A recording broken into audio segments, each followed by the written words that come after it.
ये सब कुचक्र है मित्र, षड्यंत्र है ये। जानबूझ के ऐसे कथाओं का प्रचार किया जा रहा है ताकि उन्हें अवतार समझ लिया जाए, भगवान समझ लिया जाए उन्हें। कर्ण, तुम मुस्कुरा रहे हो मित्र, तुम ही बताओ, क्या इन घटनाओं का कोई भी साक्ष्य है जो इन्हें सिद्ध कर सके? मित्र, क्या सत्य है और क्या असत्य है, इस विवाद में मैं नहीं पड़ना चाहता। हो सकता है कि कृष्ण पर विश्वास करने वालों के पास कोई साक्ष्य ना हो, परंतु उनके विरोधियों के पास भी कोई साक्ष्य नहीं। कर्ण, न जाने क्यों आज तुम्हारी बातों में मुझे उस युधिष्ठिर के स्वर सुनाई दे रहे हैं। ऐसा नहीं है मित्र। चलो मान लिया कि यशोदा मां को भ्रम हुआ। हर माता को अपने पुत्र में ईश्वर का रूप दिखाई देता है, परंतु जब मथुरावासी इंद्र के कोप से पीड़ित थे तब कृष्ण ने अपनी कनिष्का उंगली पर पूरा गोवर्धन पर्वत उठा लिया था। सामान्य मनुष्य नहीं हो सकता मित्र।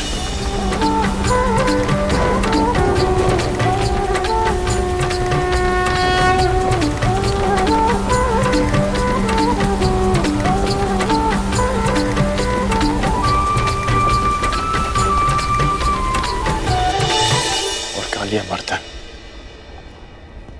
क्या यह भी भ्रामक प्रचार लग रहा है?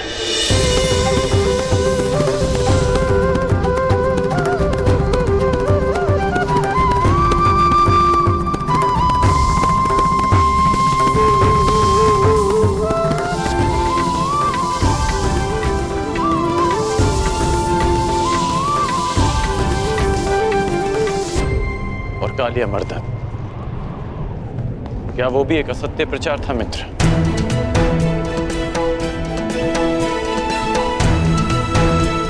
उस महाविषधारी महाशक्तिशाली सर्प का अंत करने वाला एक सामान्य मनुष्य नहीं हो सकता मित्र। इंद्र को परास्त कर देने से कोई ईश्वर नहीं बन जाता मित्र। तुमने भी तो इंद्र को परास्त किया, परंतु तुम्हारा कोई भक्त नहीं, तुम्हें कोई ईश्वर नहीं मानता। उल्टा बचपन से लेकर रंगभूमि तक तुम्हें तो संघर्ष करना पड़ा है, और विष से बच पाना कोई चमत्कार नहीं है मित्र। मैं भी बचपन से धीमे विष पे पला, तो क्या मैं स्वयं को अवतार घोषित कर दूं? तो तुम्हें लगता है कि कृष्ण ने ऐसा कुछ नहीं किया जो उन्हें एक सामान्य मनुष्य से ऊपर कर देता है? क्या कंस का वध कर पाना एक सामान्य मनुष्य के लिए संभव? तुम ही बताओ मित्र। हाँ, ये मैं मानता हूं, एक ग्वाले के लिए कंस वध करना बड़ी उपलब्धि है, परंतु इसे हम एक ग्वाले की शक्ति कह सकते हैं, कोई ईश्वरी चमत्कार नहीं। तुम तो कृष्ण की हर उपलब्धि पर प्रश्न उठा रहे हो मित्र। हाँ, क्योंकि वो एक छलिया है, छल करने वाला, माया करने वाला, और कुछ नहीं। छलिया कहो या माया भी, परंतु उन्होंने जो किया अपने लोगों के शुभ के लिए, अपने लोगों के उत्थान के लिए किया।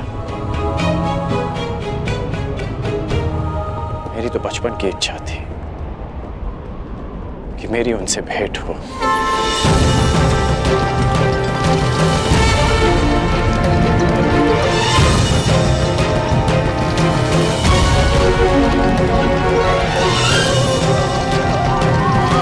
जरासंध के कारण ये भेंट तो होगी,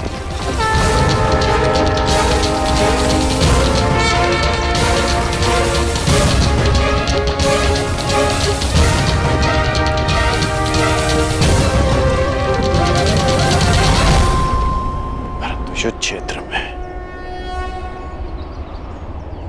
इसकी मैंने कभी कल्पना नहीं की थी।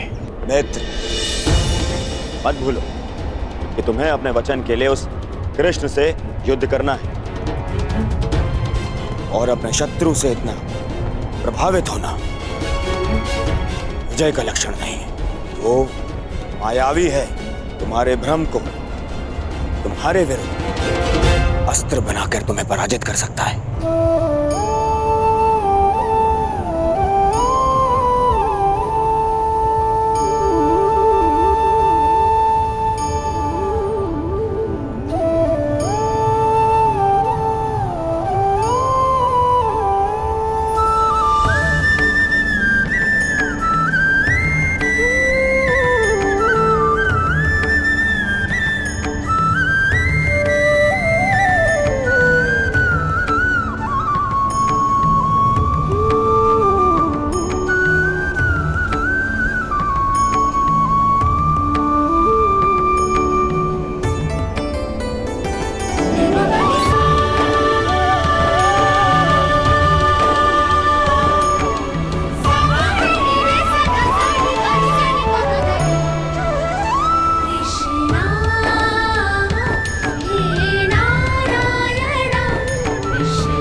मुझे देख के यूं आश्चर्यचकित ना हो कुमार दुर्योधन। मैं यहाँ अंगराज को लेने आया हूँ।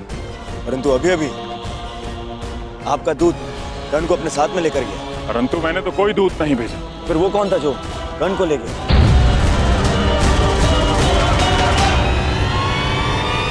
मायावी है। वो जहां अपने पांव रखे वहां सब कुछ परिवर्तित हो जाता है।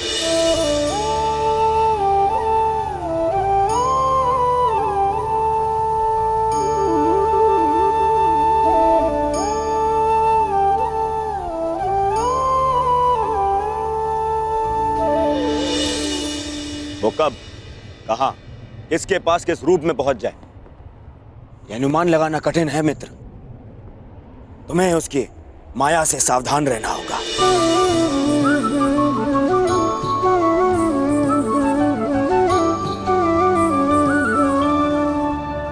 जिनकी प्रशंसा करते आया, कल उन्हीं से युद्ध करना होगा।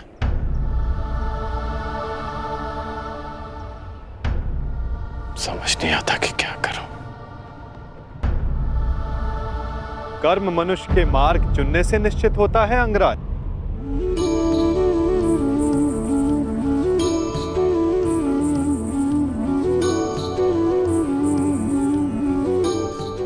प्रश्न ये करना चाहिए कि मार्ग कौन सा चुना जाए।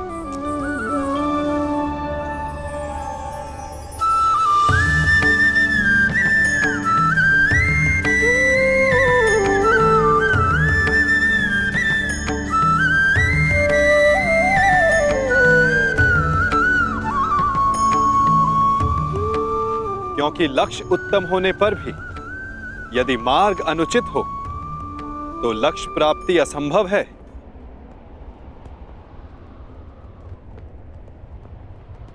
चुनने की कला धनुर्विद्या से अधिक कठिन है अंगराज।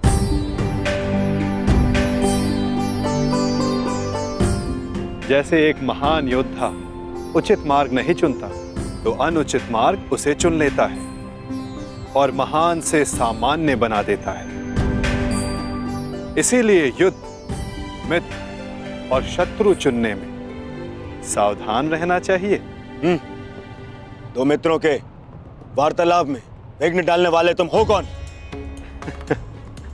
मैं कौन हूं वो महत्वपूर्ण नहीं, मैं क्या करने आया हूं वो महत्वपूर्ण है। हमारे कर्म ही हमारा परिचय बनते हैं। परिचय दो अपना। क्यों आए हो यहाँ? मैं नटवर हूं, महाराज जरासंध का दूत। अंगराज को उनके लक्ष्य तक पहुंचाने आया हूं, वहां ले जाने आया हूं जहां उन्हें होना चाहिए। बस, एक राजा को लाने के लिए एक राजा ही आए, यही उचित है। जाओ और जाके कह दो जरासंध से, जब तक वो स्वयं कर्ण को लेने नहीं आएगा,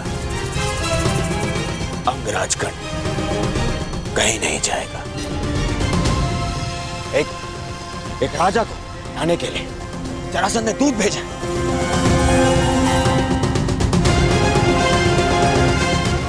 ये नियम के विरुद्ध है। नियमों के विषय में हस्तिनापुर के महान राजकुमार दुर्योधन ने एक बात कही है। क्या वो बात आपने नहीं सुनी? क्यों? क्या कहा है कुमार दुर्योधन ने? यही कि नियम वो बनाते हैं जो शासन करते हैं, और उनको अपने बनाए हुए नियमों को पालन करने का बंधन नहीं होता। जिस तरह एक नदी अपना मार्ग चुनने से पूर्व किसी से पूछती नहीं, उसी तरह एक शासक अपने बनाए हुए नियमों को बदल सकता है। अब आप ही बताइए महोदय, क्या राजकुमार दुर्योधन ने कुछ अनुचित कहा?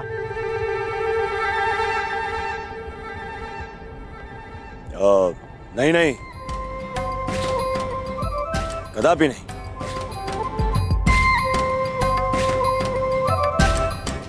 दूत का कार्य है संदेश देना अंगराज, परंतु फिर से कहूंगा, चयन करने का उत्तरदायित्व तो आपका है। आप मेरे साथ आना चुनते हैं या नहीं, ये तो आप पर निर्भर करता है। कर्ण ने यदि कुछ चुना है तो केवल अपने वचन का पालन करना है। मैं तुम्हारे साथ आऊंगा दूत। अहो भाग्य, मैं भी यही चाहता था कि आप मेरे साथ आएं।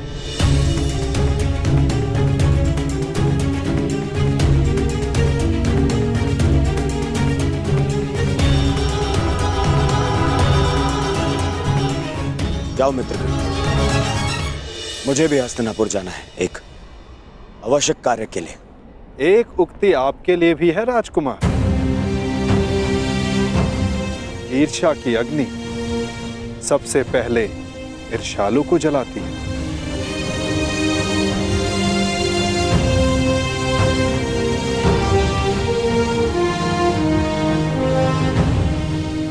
क्या कहा तुमने? बस एक महान पुरुष की उक्ति स्मरण हो आई, सो कह दी।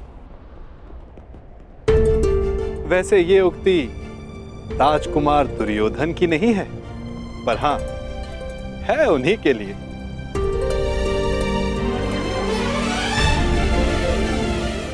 आपका दूत आपकी प्रतीक्षा कर रहा है अंगराज।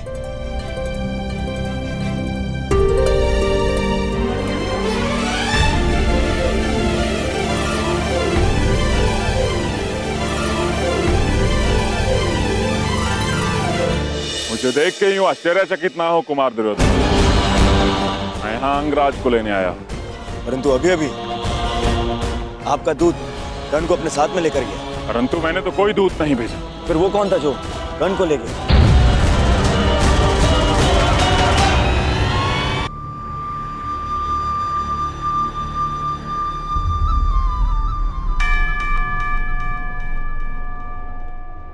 आपको लक्ष्य तक ले जाने का कर्तव्य मेरा है अंगराज, इसलिए रथ के अश्वों को किस दिशा में लेकर जाना है वो मेरे हाथों में।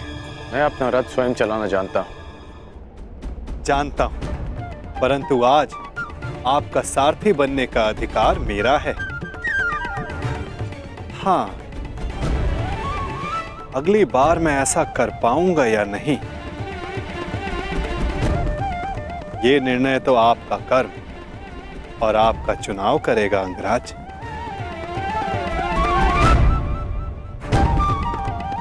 चलो नटवर, जरासंध मेरी प्रतीक्षा कर रहे होंगे। प्रतीक्षा केवल प्रारब्ध करता है अंगराज, कल को प्रारब्ध क्या रूप लेकर आए, ये किसी को नहीं पता। कभी कभी हम किसी और लक्ष्य की कामना करते हैं और हमें कोई और लक्ष्य चुन लेता है।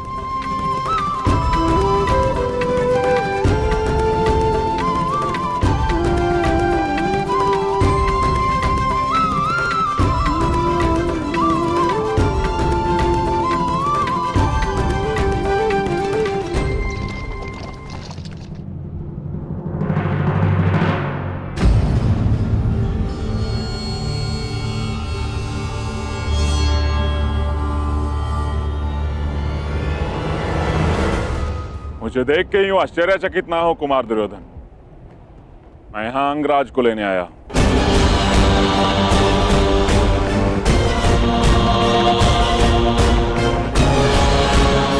परंतु अभी अभी आपका दूत कर्ण को अपने साथ में लेकर गया। दूत? परंतु मैंने तो कोई दूत नहीं भेजा। एक राजा को स्वयं राजा लेने आएगा, यही नियम है। नहीं भेजा? फिर वो कौन था जो कर्ण को ले गया?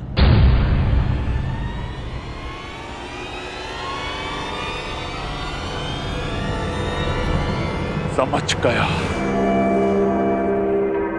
वही छलिया, वही मायावी जो हर बार जरासंध की छाती पर एक और पराजय का घाव कर जाता है। कृष्ण, वासुदेव कृष्ण।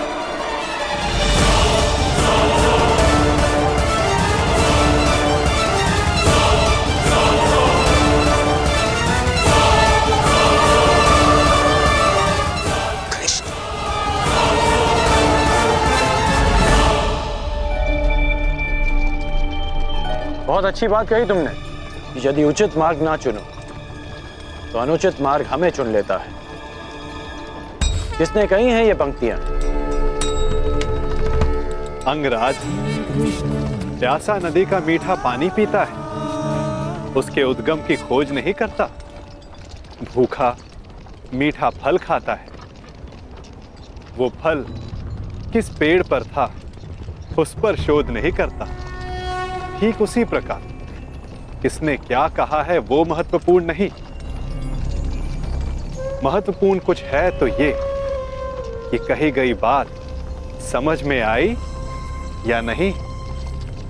किसने कहा है उसे ढूंढने निकलोगे तो समझ नहीं आएगा कि क्या करना है। समझ गए ना?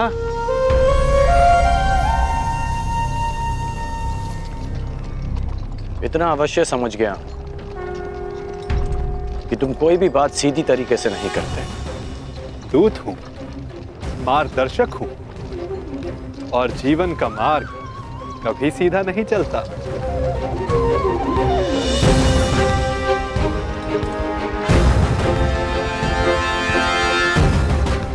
पहले भी मैं मगध सीमा आ चुका हूं, परंतु ये मार्ग भिन्न क्यों लग रहा है?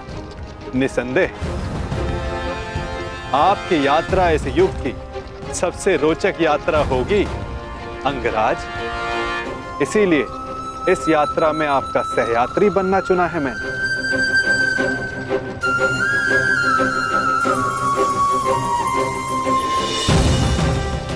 परंतु ये यात्रा अंत नहीं। इस यात्रा के पश्चात जीवन का नया मार्ग मिलेगा। अब देखना यह है अंगराज कि आप कौन सा मार्ग चुनते हो।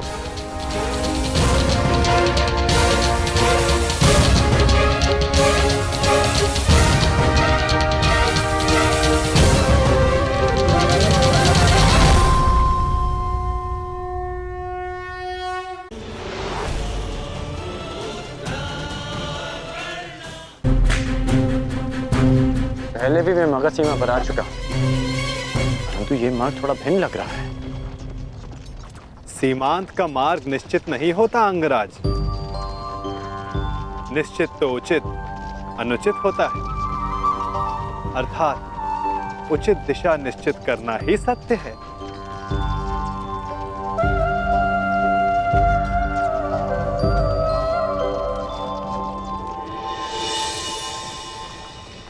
मन की शुद्धि के लिए आवश्यक है कि उत्सुकता के वेग को रोका ना जाए। प्रश्न नहीं करोगे तो उत्तर कैसे पाओगे? तुम्हें कैसे पता कि मैं कुछ पूछना चाहता हूं? एक माता को कैसे पता होता है कि आज उसके बालक को क्या खाना है? एक ढाल को कैसे पता होता है कि तलवार किस ओर से आनी है? ये मन की भाषा है अंगराज। अपना मन सचेत हो तो दूसरे का मन पढ़ना कठिन नहीं। तो तुम मन की बातें भी पढ़ लेते हो? अवश्य, सारथी जो हूं, रथी का मार्ग प्रदर्शन करने के लिए उसका मन पढ़ने की कला एक सारथी को अवश्य आनी चाहिए।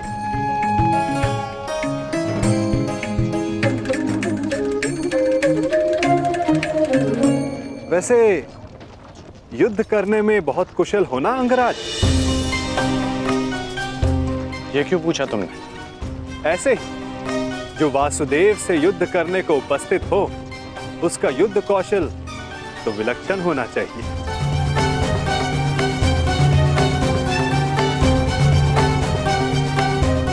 तुम्हें कैसे पता कि मैं वासुदेव से युद्ध करने जा रहा हूं?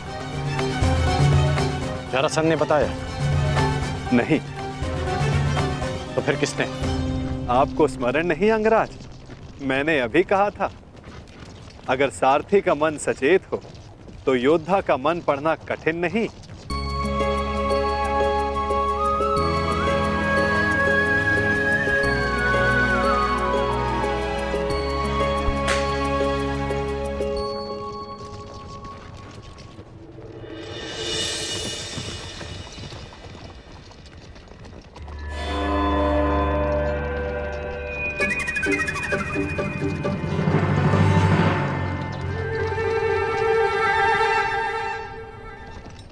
सारथी, और तीव्र और तेज चलाओ।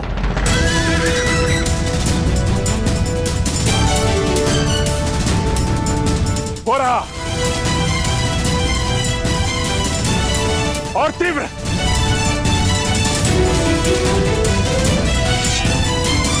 जरासंध को एक बार और मूर्ख नहीं बना सकता ये वासुदेव। और तीव्र।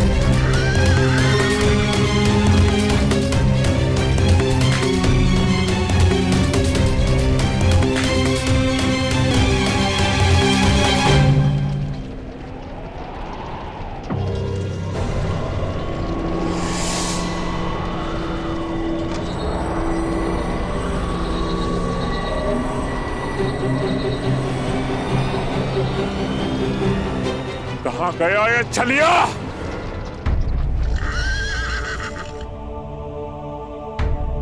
अब ये रथ क्यों रोक दिया? मेरा मन पढ़ने के लिए? मन पढ़ने के लिए नहीं, मार्ग पढ़ने के लिए। यदि लक्ष्य तक की यात्रा लंबी हो तो बीच बीच में रुककर मार्ग जांच लेना चाहिए। भाप लेना चाहिए कि कहां के लिए निकले थे, कहां तक पहुंचे हैं और कहां जा रहे हैं, और ये यात्रा आवश्यक है या नहीं।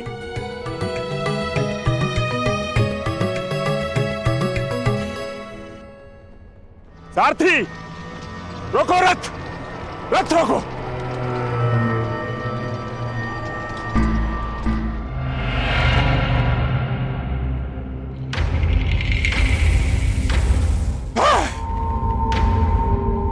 फिर से जरासंध की आंखों में धूल झोंक है ये कृष्ण,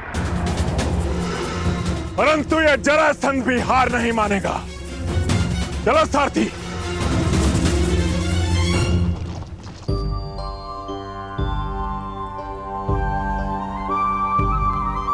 यदि मार्ग की जांच कर ली हो तो प्रस्थान करें। रथी को समय पर लक्ष्य तक पहुंचाना भी सारथी का ही कर्तव्य है। सत्य कहा आपने, परंतु एक बार पुनः विचार कर लीजिए अंगराज। अर्थात मैं इंद्र का सारथी नहीं कि मैं जल और वायु पर भी रथ चला सकूं। सामने देखिए अंगराज।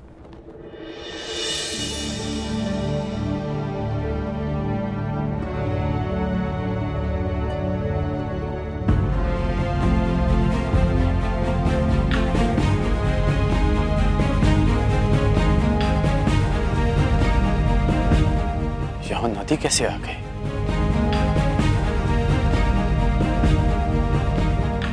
और मैंने इसे पहले क्यों नहीं देखा? नदी हमारे मार्ग में नहीं आई है अंगराज, हम नदी के मार्ग में आए हैं। अब सोचना यह है कि इस बाधा को कैसे पार करेंगे आप।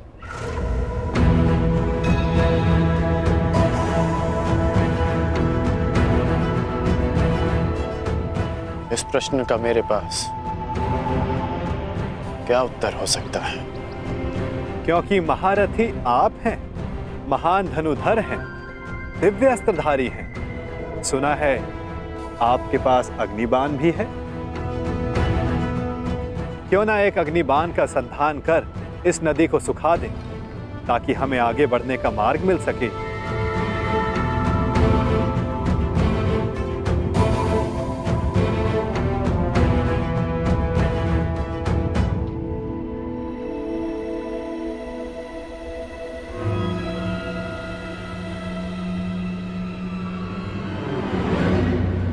आपके लिए समय से ज्यादा महत्वपूर्ण और कुछ है?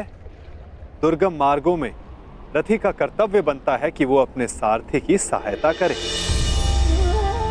यदि रथी सहायता नहीं करेगा तो सारथी लक्ष्य तक उसे कैसे पहुंचाएगा समय पर?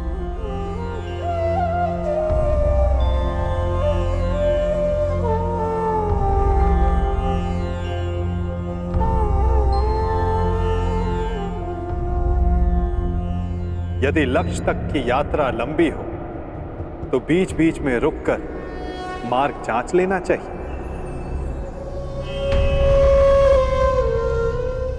भाप लेना चाहिए कि कहां के लिए निकले थे, कहां तक पहुंचे हैं और कहां जा रहे हैं, और ये यात्रा आवश्यक है या नहीं।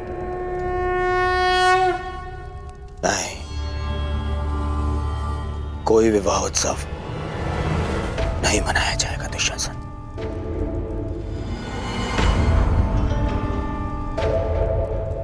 दुर्योधन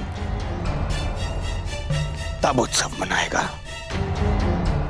जब उन पांडवों का अंत हो जाएगा। उत्तम दुर्योधन, उत्तम।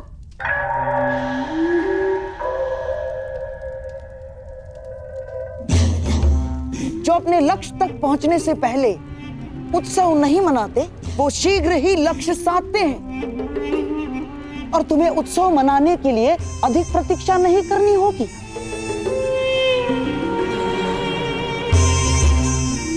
पुरोचन अधिकतम अगली पूर्णिमा तक लाक्षागृह का निर्माण कर ही देगा। तो बस तुम्हारे लक्ष्य प्राप्ति के लिए केवल 15 दिन शेष हैं। नहीं मामाश्री, नहीं। केवल लक्ष्य गृह के निर्माण हो जाने से कुछ नहीं होता। प्रश्न तो ये है कि क्या हमारे कहने पर ही वो पांडव वहां जाने के लिए प्रस्तुत होंगे? अवश्य होगा मेरे होने वाले सम्राट, अवश्य होगा। विशेषकर तब जब वर्णावत में हस्तिनापुर के युवराज का सम्मान और सत्कार करने के लिए वहां उन्हें बुलाया जाएगा। ये केवल संभावना है मामाश्री, संभावना। यदि उन्होंने वहां जाने से मना कर दिया तो गाय को अपने वश में कर लो तो बछड़े अपने आप विवश हो जाते हैं। ठीक उसी प्रकार पांडवों की माता श्री कुंती का सत्कार किया जाए तो उसके 5 पुत्रों को आना ही होगा। यदि वो 5 उंगलियां हैं तो कुंती उनका शरीर है, शरीर। वो जहां जाएगी ये 5 उसके साथ जाएंगे ही।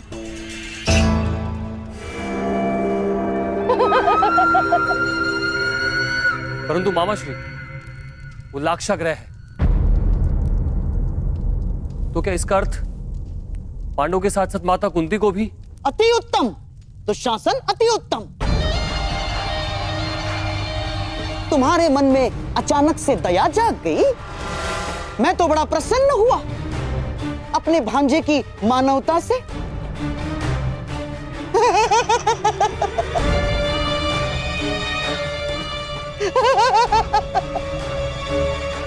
राजनीति में चने के साथ साथ घुन को भी पिसना होता है दुशासन। और हाँ, कुंती तो तुम्हारी माता समान है, तो उसे अपने पुत्रों के वियोग में व्यथित होने दोगे? क्यों ना उसके पुत्रों के साथ ही उसके आने वाले कष्टों का भी समापन कर दिया जाए।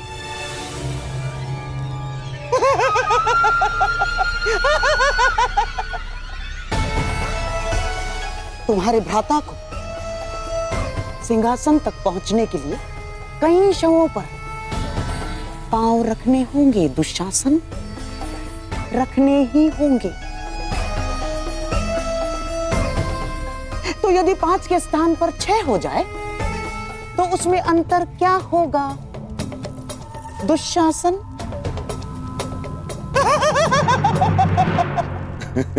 उचित उचित उचित कहा मामा श्री आपने।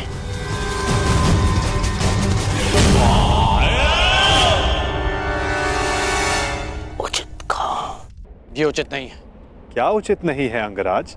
अस्त्रों का प्रयोग। मैं योद्धा हूं, हत्यारा नहीं।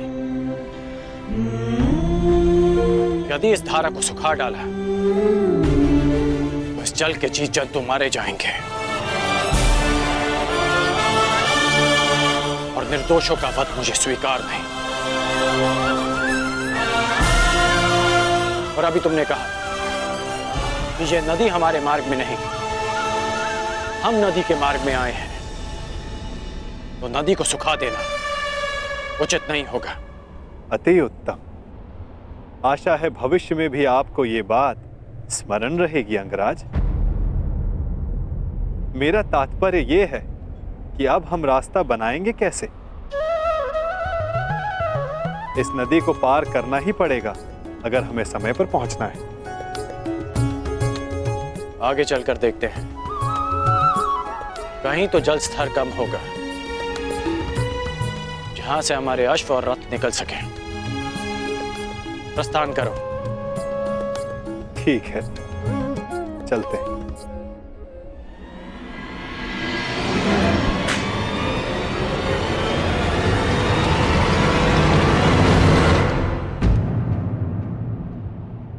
अंगराज, लगता है हम दलदल में फंस गए। हमारा रथ फंस गया है अंगराज। कोई सूचना? क्षमा कीजिए महाराज, बहुत खोजने पर भी कर्ण का कोई चिन्ह नहीं मिला। लगता है वासुदेव कृष्ण उसे किसी गुप्त और अज्ञात स्थान पर ले गए। हमें यह विश्वास अवश्य है कि कर्ण युद्ध के नियत समय पर युद्ध क्षेत्र में अवश्य पहुंच जाएगा।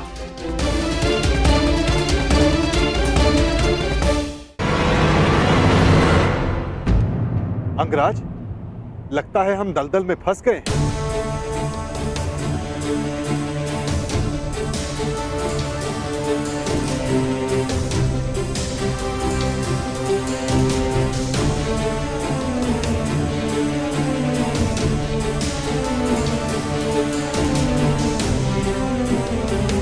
रथ से उतरो नटवर, अन्यथा तुम्हारे भार से यह चक्र भूमि में और धंस जाएगा।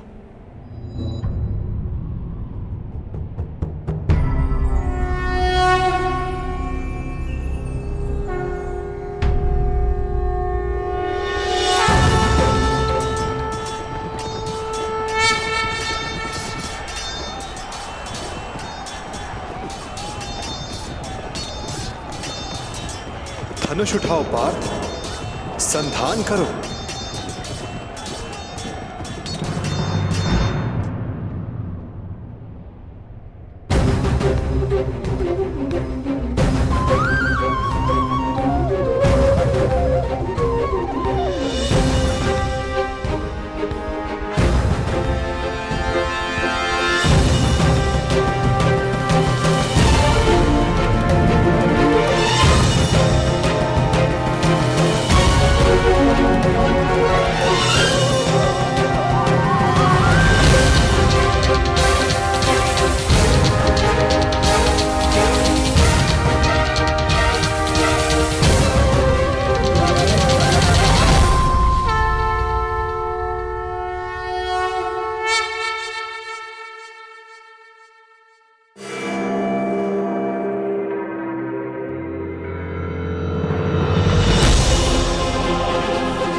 अब हमें शीघ्रता करनी चाहिए।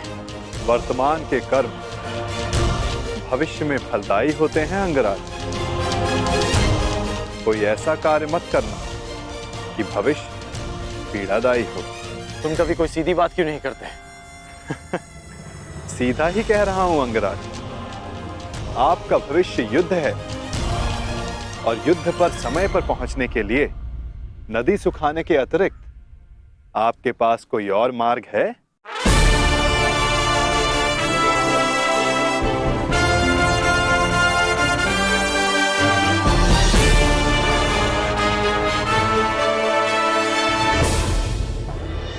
कोई सूचना? क्षमा कीजिए महाराज, बहुत खोजने पर भी कर्ण का कोई चिन्ह नहीं मिला। लगता है वासुदेव कृष्ण उसे किसी गुप्त और अज्ञात स्थान पर ले गए। हमें यह विश्वास अवश्य है कि कर्ण युद्ध के नियत समय पर युद्ध क्षेत्र में अवश्य पहुंच जाएगा। आपका भविष्य युद्ध है और युद्ध पर समय पर पहुंचने के लिए नदी सुखाने के अतिरिक्त आपके पास कोई और मार्ग है?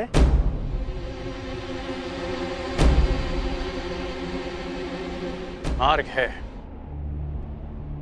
तुमने उचित कहा कि मैं धनुर्धारी हूं।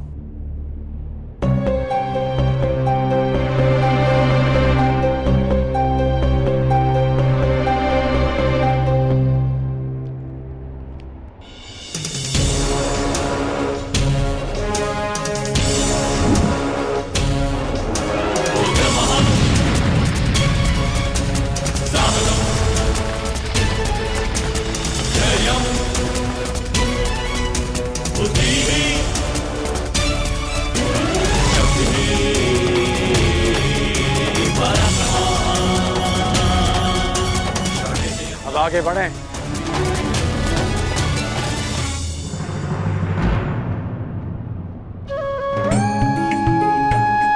निर्दोषों की प्राणों की रक्षा के लिए अपना लाभ छोड़ देना अच्छा लक्षण है कौंताय।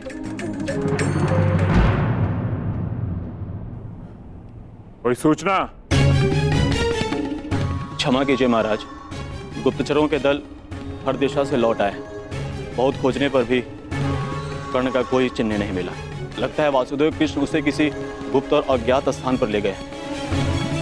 क्या अब भी युद्ध को प्रस्तुत होना चाहेंगे अंगराज कर्ण की अनुपस्थिति में भी? मेघ बहुत अधिक देर तक सूर्य को छुपा कर नहीं रख सकते महामंत्री। भले ही हमें ज्ञात ना हो कि वो कृष्ण कर्ण को कहां ले गया है, परंतु हमें यह विश्वास अवश्य है कि कर्ण युद्ध के नियत समय पर युद्ध क्षेत्र में अवश्य पहुंच जाएगा, क्योंकि युद्ध की चुनौती और वचन की पूर्ति, इन दोनों को कर्ण कभी नहीं टाल सकता। युद्ध की तैयारियां करो।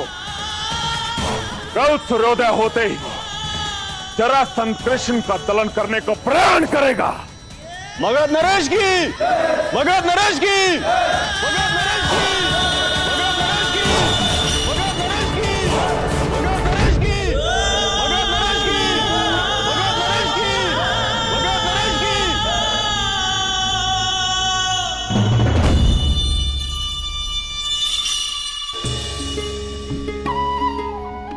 रुक क्यों गए?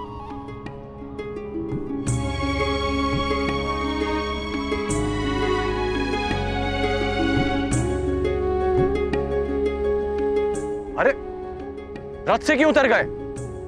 नटवर,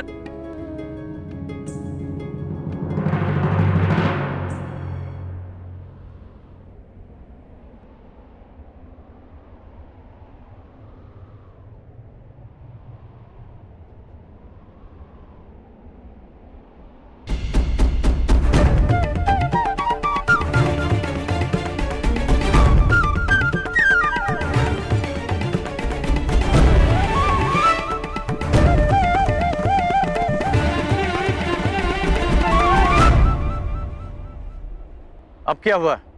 यहां क्यों आ गए? क्या करूं अंगराज, मैं आपकी भांति महान योद्धा नहीं, एक साधारण सारथी हूं।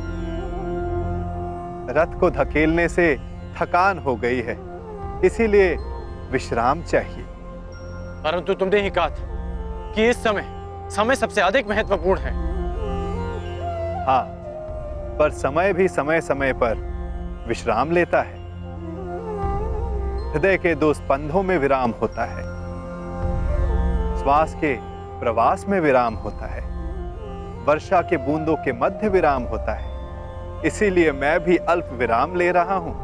यदि समय विपरीत होता तो मैं विश्राम नहीं करता, गहन निद्रा में होता, लंबी निद्रा में।